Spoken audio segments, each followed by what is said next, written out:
Secret mo. Nagagalit po ako sa nanay ko po at saka sa kapatid ko. May nilihim po sila sa akin. Nadulas po yung nanay ko, nabuntis na pala yung kapatid na babae po na pinapaaral ko. Magi-18 po ngayong December.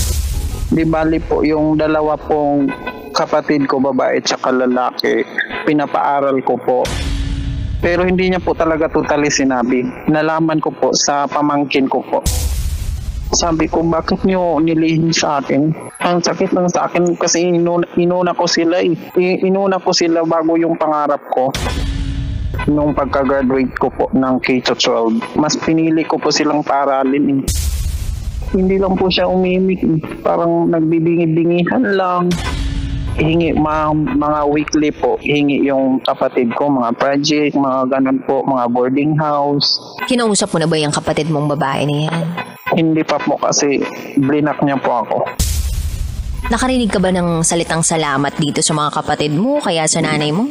Hindi po eh. Yun nga po yung masakit. Kahit kamusta lang po, hindi po sila nakasabi. Hingi sila ng pera sa akin, hindi man lang sabi na, kumusta ka na dyan kuya, pahingi po ng pera.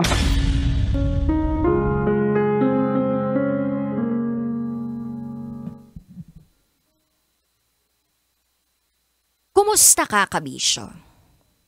Okay ka lang ba? Uy, salamat nga pala. Penge naman ng pera dyan, oh.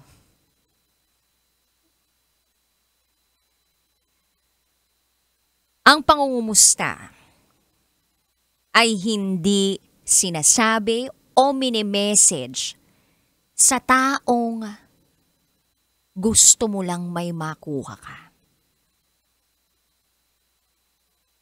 At ang kumusta ay napakadali lang naman pong i-type o tanungin sa isang tao, lalo na sa sarili mong kapamilya.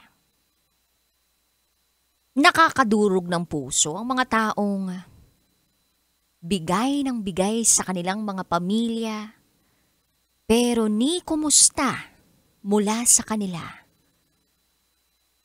hindi man lang masabi o magawa. At ang matindi pa doon, yung salitang salamat, para bang napakahirap banggitin o bigkasin ng salitang salamat? Ano bang meron sa salamat at hindi mo basta-basta nasasabi? Ang mga taong bigay ng bigay, yung wala nang itinitira sa sarili, inuuna ang pamilya at sinasantabi ang sariling pangarap. Yung mga taong ganun, hindi naman nila hinihiling na ibalik mo sa kanila yung tulong na ibinibigay nila. Ang tanging hiling lang nila ay pahalagahan mo kung ano man ang tulong o kung ano man yung mga bagay na ibinibigay nila. At paminsan, bonus na kapag nakapagsabi ka ng salitang salamat. Kaya ngayon palang, Kabisyo, magpasalamat ka na. Malay mo, mabigyan ka ng 5,000 pesos. Charot! Kaya pala yung nanay ko asikaso sa akin kasi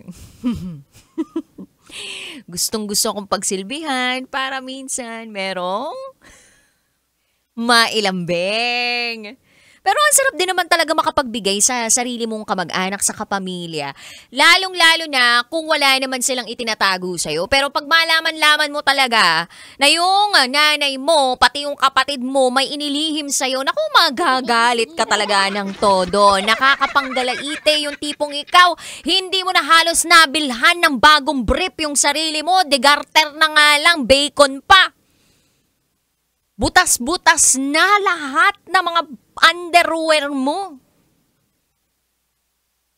Pero yung kanila na ibibigay mo, sila may bagong bag, sila may bagong libro, bagong ganito, may pang-boarding house pa. Tapos ikaw, tinitipid mo sarili mo, nag-iitlog ka lang. Kulang na nga lang parti sarili mo eh. Ibenta mo na. Ay, talaga nga naman. Oo. Learn to appreciate the people around you na tinutulungan ka and learn to say thank you. Hindi po yan mahirap bigkasin.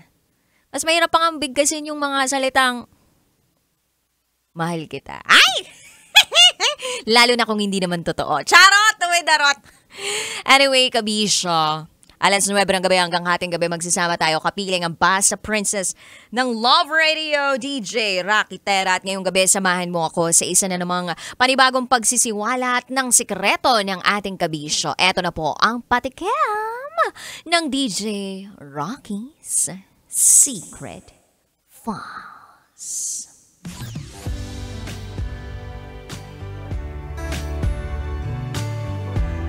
Kasal ako sa kanya, pero naghiwalay kami dahil may minahal akong iba. Eh bakit kayo magpapakasal kung magmamahal lang din pala kayo ng iba? Eh di sana, nung tinanong ka, do you want, hindi mo sinagot yung, yes, I do, Father. Dapat hindi ganun. Dapat ang sagot mo, yes, I do, but I want more, Father. Can we be more? Charot! Dapat nilagay mo doon, I wanna be married for 2 people, diba? I am available for everybody. Ganon. O kaya, mamahalin kita pero okay lang ba? Dadagdagan kita. Ganon. Hindi kita papalitan pero dadagdagan kita. Charot with harot. Anyway, abangan niyo po yan sa aking pagbabalik. Kapiling pa rin ang Basta Princess ng Love Radio, DJ Raketera. At ikay nakatutok sa 90.7 Love Radio. Kailangan pa bang i-memorize yan? Basic. Up next is DJ Rocky's Secret Files. Sinira ng tatay ko ang pagkababae ko. Siya! May secret affair kami ng office mate ko. Hindi ko matigilan kasi sobrang galing niya sa... Rocky's Secret Files. Secret Files. It's the kind of bleep you never knew existed. Kunwari inosente pero boy naman pala. Rocky's Secret Files. Secret Files. Metro's number one. Metro's number one. Love Radio.